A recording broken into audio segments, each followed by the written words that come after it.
Today we're going to begin our Unit 5, Systems of Linear Equations and Inequalities. And we're going to begin by talking about systems of equations. A system of equations are two or more equations that use the same variables.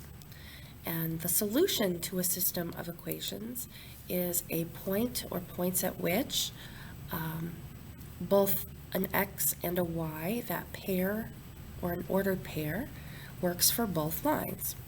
So for example, if I have two lines and they meet at this point, that would be its solution, because if I put in an x of some value, I would get a point out of some value, y, for both of these lines right there. It would have one solution where those two lines meet. On the second type of possible solution, you might be like, there's only one line here, but in actuality, we have one line and then another line that is 100% drawn over top of it. So there are two lines that intersect at every single point. So they have an infinite number of solutions because those lines overlap at an infinite number of points. The third possibility is no solution. And no solution occurs when the lines don't cross. If we have parallel lines where the lines never meet, there can't be a point at which the x and y works for both of those lines. So there is no solution. One thing to remember is that parallel lines have the same slope. So if you end up with two equations with the same slope, chances are they have no solution. Let's take a look at a couple of examples. So, looking at number 1, we're going to graph both these lines and without using Desmos, graph them and see if or where they intersect. Whenever we're graphing a line, we start with the y-intercept portion. Remember that these are in standard form of y equals mx plus b, and the number at the end that's not with the x is our b, or our y-intercept. So in this case, we have b equals 2, or negative 2. So we're starting our line. We start at 0, we go down 2, and that's the first point on our line. To find additional points for this line, we then look for our slope, or our m, and the m value is always the one in front of the x. In this case, m is 2/3. Remember that when we're looking at slope, the number on top tells us our rise, how far up we go, and our bottom number tells us our run, how far right or left we go. So our slope tells us start where we left off and then go up 1, 2, and over 3. 1, 2, 3. That is where my next point on this line will be located. You can continue this up 1, 2, over 1, 2, 3 pattern to get additional points that would fall on the same line. Another thing to keep in mind about the staircase that we are building to form our line is that staircases can go both up and down. So I've been using, if it's positive, we're going up this many, and then we go over this many. But because a staircase, you can go both in the upward direction and the downward direction, we could also think about going in this exact opposite direction. If I flip both of these arrows down and I went down and to the left, that would be the other way I could go. I could start here, I could go down 2 and over 1, 2, 3, and I'd still end up with a point that's on that line. We're just doing the exact opposite of what we're doing. So remember, you can go in this direction, but if you need to, you can also go down a staircase. All right, once we have our lines, or the points on our line, we can go ahead and draw a line through them. And then we're going to graph the second part of our line. So our second line, again, we start with our y-intercept, where it passes the y-intersection. So I'm going to start at 0 and I go up 3, positive 3. And I'll graph my first point here. Then I need to look at the slope of this line. Now you might have a slight moment of confusion looking at that. You're like, I don't see a number. But remember, every variable has a coefficient of 1. So our slope for this one would be considered m is equal to -1. The other thing that might be confusing is you might be looking for a fraction. If the number in front of x is a integer with no fraction, if it's a whole number, you can make any value into a fraction by putting a 1 underneath. This gives us the fraction that we need to have a number for both rise and for run. Okay. Now you'll notice also that this is a -1, so instead of going up, I would start at this point and go down. The negative sign says instead of going up, we're going in the opposite direction of down, and the +1 in the bottom tells us to go to the right.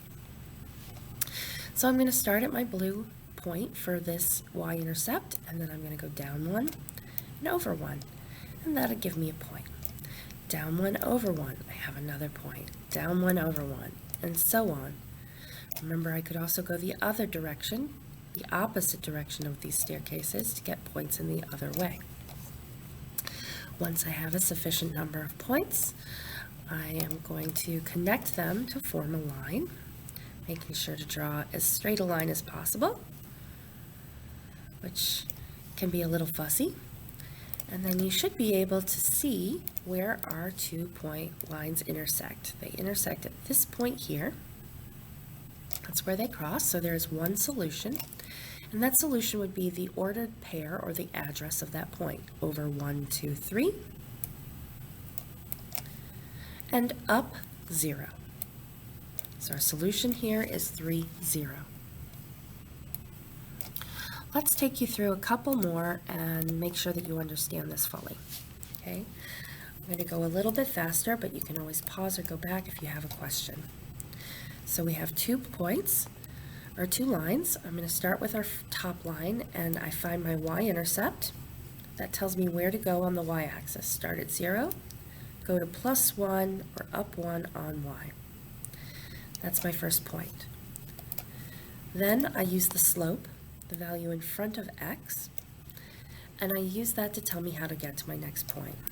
Because my slope is 3, and I want a fraction, I create 3 over 1. This gives me my up and over steps. So I start at where I left off, I go up 1, 2, 3, I go over 1, and that will give me a point. I can get additional points by repeating that, or by going in the opposite direction of left 1 and down 3. Once I have a sufficient number of points, I can go ahead and connect them using a line. Now I'm going to move on to my second line. I have -4, so I start at 0 and I go down 4 on y, and put a point here. And I notice that I have the same slope for this line. I have a slope of 3, which means I'm going to go up 3 and over 1. Up 1, 2, 3 over 1. Up 1, 2, 3 over 1. And continue that for as many points as necessary to form my line. Then I connect them and see where my graphs intersect, if at all. As we had mentioned previously, lines that end up having the same slope are parallel, which means they never cross. If lines never intersect, then they have no solution. So my answer would be no solution.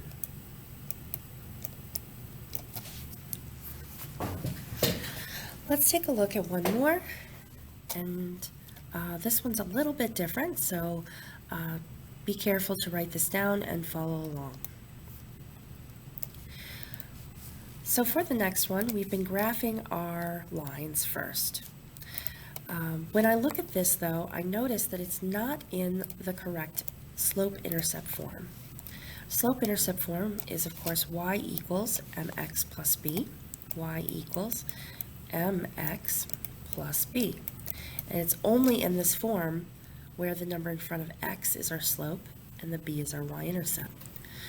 For these, the y has not been isolated, it's not by itself. which means that these are not in slope-intercept form, and I can't use them until they are.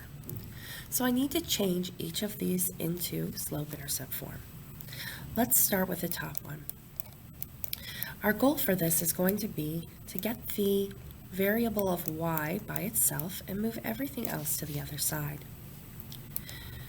Our order of operations is reversed when we're solving an equation.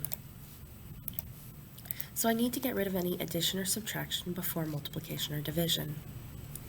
This x in the front is plus 1x. So to get rid of that, I would subtract 1x. Because I'm making a change to one side, I do that to both sides. That cancels it out, and I'm bringing down my new working equation. Minus 2 times y, or negative 2 times y, is equal to, and now I'm going to put my negative x in the front because that keeps it in mx plus b form. So it'll be negative x, and this is a plus or positive 6.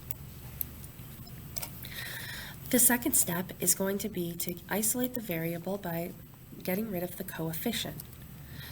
This is negative 2 times y, so I do the opposite operation, which is division. If I divide on one side, I need to divide everything on the other side as well. So let's simplify and bring down what's left. Negative 2 divided by negative 2 is 1y. A negative divided by a negative is positive. And now I'm going to actually leave this as a fraction because we're working with slope. Consider the fact that this is negative 1x. A negative divided by a negative gives us a positive, but instead of writing this as a decimal or making another adjustment, I'm going to keep the 1 as the coefficient from x in the top and put the 2 in the bottom, and then just write the x out to the side. This allows us to keep the fraction, which is helpful when we graph. Then positive 6 divided by negative 2 is negative 3. So this is our first one that we have simplified.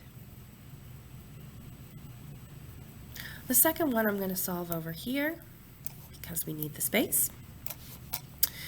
And this one's a little faster. I have 4y is equal to 2x minus 12. This one's a little bit easier because the x is already on the other side. It's on the right where it belongs. So all we have to do to isolate the y is to get rid of the coefficient of 4. Because this is multiplication, we do the inverse operation of division. And we need to divide each part. Then I'm going to simplify and bring down my new equation, my working equation of y equals. Now you could either bring this down as 2/4, or if you recognize that you need to simplify this into 1/2, you can bring it down as 1/2. I'm going to bring it down as 2/4 instead of 1/2 just to illustrate that it will work either way. Normally I would write it as 1/2. So 2/4 x, and then negative 12 divided by 4 is negative 3. Let's go ahead and graph our lines. I'll start with our first line. Negative 3 is our y-intercept, so I go down 3. And then I use the given slope, now that it's in y equals mx plus b form, of up 1 over 1, 2. Up 1 over 2. I could also go in the opposite direction to make steps or stairs in the other way. Once I have a sufficient number of points, I can go ahead and connect those lines. Now I'm going to graph the second line. This one also starts at negative 3. I already see I've got at least one point of overlap. And now let's look and see what happens. I'm going to do this in a different color. If I do a step of up 2 over 4, if I go up 2 over 4, I end up on the same line because 1/2 and 2/4 are the same, so this slope ends up being the same. Since both the slope and the y-intercept are the same, these both end up being the same line. We end up with two lines that overlap or intersect at all points. When that occurs, our solutions are infinite.